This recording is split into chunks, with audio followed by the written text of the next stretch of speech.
Honorable Chief Minister,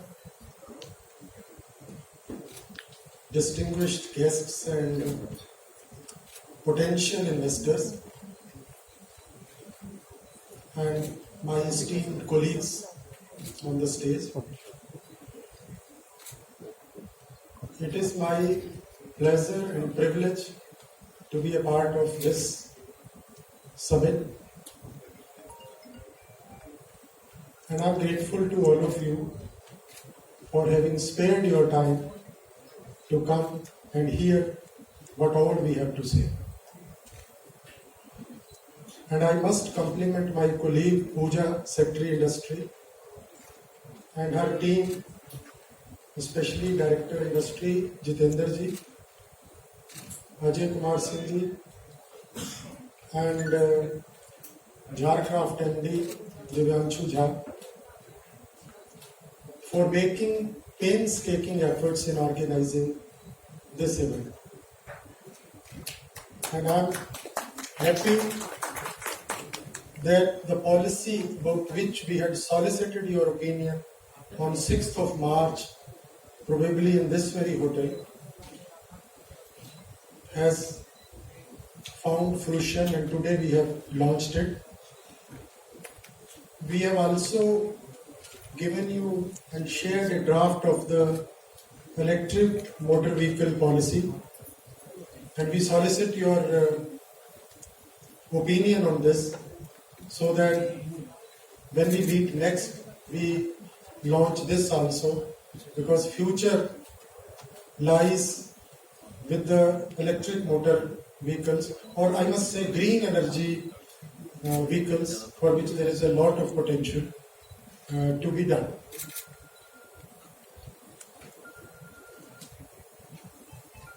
Friends, I don't want to dwell into the details about which Pooja has given you enough details, but I want to share my feeling how the attitude of government towards investors has changed over years and centuries all over the world. In the year 1558, in England, when Queen Elizabeth I was ruling, she had ordained that every citizen of her country would wear a knitted cap. William Lee, who was a fresh graduate from University of Cambridge, was wondering how so many caps can be produced with the limited number of knitters the country had. So he started thinking about the innovations, and over a painstaking efforts of 5 to 6 months, he came up with a knitting machine to which he named stocking frame. He was of the opinion, if there are 2 hands and 1 thread, why can't there be many needles and 1 thread? He was very excited, decided to meet the Queen. He went to the Queen, asked for a patent of his project, asked for the financial help to ensure large-scale production of the stocking frame, but he was thrown out of the window on the ground that our knitters will be rendered unemployed. That was year 1558. And in the early 17th, you must have heard, a famous manufacturer of scooter was issued a notice by the Monopolistic and Restrictive Trade Practices Commission to show cause why he should not be prosecuted for producing certain extra scooters from the limit he was expected to produce. That was early 70s. In the late 80s, when we joined the service, hobnobbing with businessmen, entrepreneurs, businessmen was considered as a taboo. And if any bureaucrat would do it, he would be looked down upon. And in 2021, the Chief Minister of a state with 7 of his top bureaucrats flies 1000 kilometers from Ranchi to Delhi to solicit and woo the same set of investors. This is a great change. This is a paradigm shift from showing to win. Why it has happened? Almost everybody who is in the government has realized that the growth story of a nation or a state cannot be won unless there are investments, unless there are job creations, unless there are technological innovations, and unless people earn enough to go to bed with their stomach full. That is what we intend to achieve, and we have come here to tell you that Jharkhand is your best bet.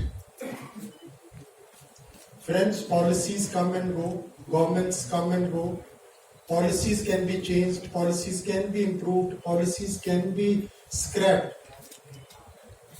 But I want to tell you something about Jharkhand which is eternal, which does not change, which does not get modified with time. It's a beautiful state. It's a beautiful state with a beautiful landscape. It's a state with vast range of flora and fauna.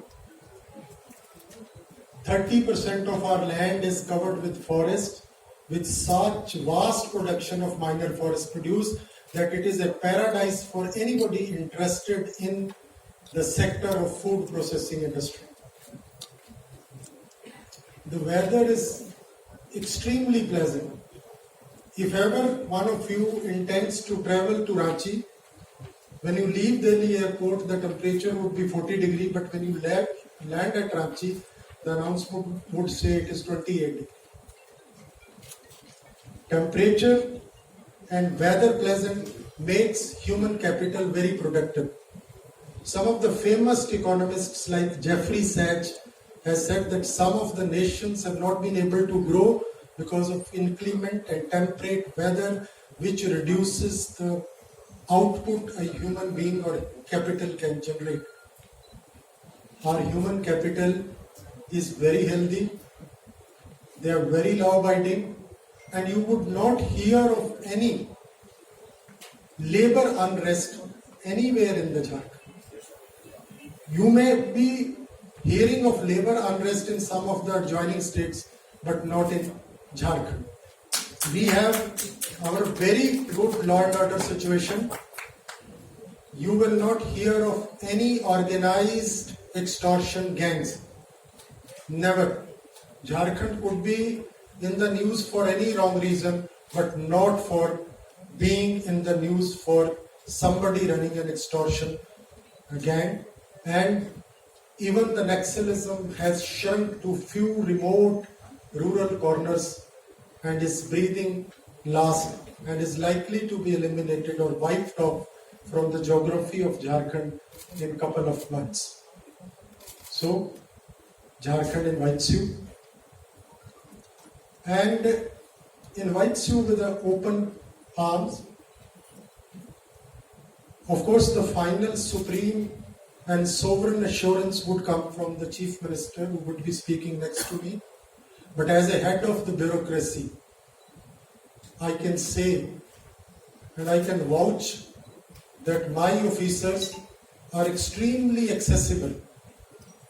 Unlike many of the bureaucrats of other states, they are very proactive. They have a problem-solving approach, and you will not find any intent lacking as far as implementation of the provisions of the policy in the paper and the ground level reality that you will feel, that you will notice, and that you will experience when you come to Jharkhand. So I, on behalf of the state government, invite you to come over and can assure you that Jharkhand is your best bet.